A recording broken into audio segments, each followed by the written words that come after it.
যার চরিত্রের সার্টিফিকেট আল্লাহ রাব্বুল আলামিন নিজে দিচ্ছেন, ওয়া ইন্নাকা লাআলা খুলুকিন আযীম। নবী হে, উন্নত চরিত্রের উপরে আপনি প্রতিষ্ঠিত। সুবহানাল্লাহ। কে সার্টিফিকেট দিচ্ছেন? আযীম, আযীম। আরবিতে চওড়াকে বলা হয় আরিদ, গভীরতাকে বলা হয় আমিক। কত প্রশস্ত, যা মাপার কোনো ফিতা নাই, কত গভীর, যা মাপার কোনো যন্ত্র নাই, এইটাকে আরবিতে বলা হয় আজিম। সুবহানাল্লাহ বলতে ইচ্ছে করে না?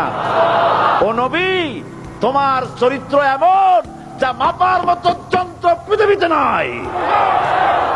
এই সার্টিফিকেট দিলেন কে? সমস্ত নবীরাই চরিত্রবান, নবীরা মাসুম, বেগুনাহ। সুবহানাল্লাহ বিহামদিহি। সেই নবীরা মার খান নাই?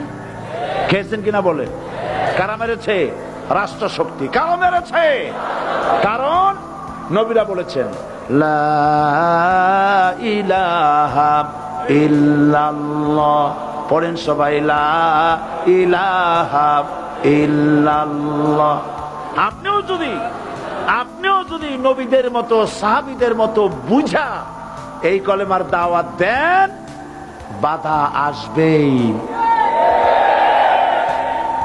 বোঝাবুঝির ব্যাপার, বুঝতেই সারলো। কত মাহফিল হয় বাংলাদেশে, হয় না? কোনো বাধা নাই, ঠিক কিনা? কত পূজা হয়, পার্বণ হয়, গান হয়, থিয়েটার হয়, গুনাহগার বিবির গান হয়, কত কিছু হয়। কোনো বাধা আছে? তাফসীরের মাহফিলে বাধা। কারণ ওরা বুঝতে পেরেছে এ তাফসীরের মাহফিলে গাজীর গীত হয় না, এ তাফসীরের মাহফিলে আল্লাহর সার্বভৌমত্ব কায়েমের আন্দোলন চলে।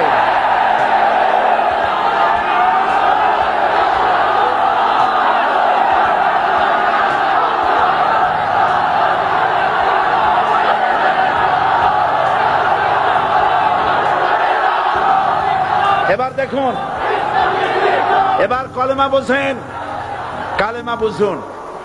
বঙ্গভবনের সামনে দাঁড়ায়া, গণভবনের সামনে দাঁড়িয়ে আপনি যদি কালেমার জিকির করতে থাকেন, লা ইলাহা ইল্লাল্লাহ, লা ইলাহা ইল্লাল্লাহ, লা ইলাহা ইল্লাল্লাহ, লা ইলাহা ইল্লাল্লাহ, 2-1 ঘন্টা, 2-4 ঘন্টা, দেখবেন অফিসাররা এসে বলবে, না জানি কোন খাজা বাবা আসছে, আসেন আসেন, নিয়ে খাইতে দেবে, হাদিয়া দেবে। যেহেতু যিনি পড়তেছেন উনি বোঝেন না কি বলতেছেন, আর যারা দাওয়াত দিয়ে নিয়ে গেল ওরা টের পায় নাই যে কি শুনে দাওয়াত দিতেছে। কিন্তু আপনি যদি বঙ্গভবন, গণভবন, সেক্রেটারিয়েট আর পার্লামেন্ট এর ভিতরে ঢুকে যদি বলেন, কোন মানুষের তৈরি করা আইন মানি না, কোন সরকারের সার্বভৌমত্ব স্বীকার করি না, কারো বিধান মানি না, কারো তৈরি করা আইনের সামনে মাথা নত করি না, আল্লাহ ছাড়া কারো বিধান মানি না, হাদিয়া আসবে, খাইতে দেবে, পকেটে টাকা দেবে, খাওয়াবে এক জায়গায় নিয়ে। কোন জায়গায়? লাল দালানে। বোঝাবুঝির ব্যাপার। পয়গম্বরেরা দাওয়াত দিয়েছেন আয়াতুল কুরসি, ফরজ নামাজ পড়িয়া দেখছি অনেকেই জামার বুতাম টুতাম খুলিয়া তারপরে জোরে একটা ফু দেন। অসুবিধা নাই, ফু আপনি দেন, কিন্তু কি পড়ে ফু দিচ্ছেন আপনি কি বুঝছেন কিছু? সুবহানাল্লাহ। বুঝলি কি এই চেহারা হয়? এতগুলো মানুষ লাগে নাকি বিপ্লব করতে, কালেমার রস কায়েম করতে? 313 জন মুসলমান যথেষ্ট পৃথিবীতে।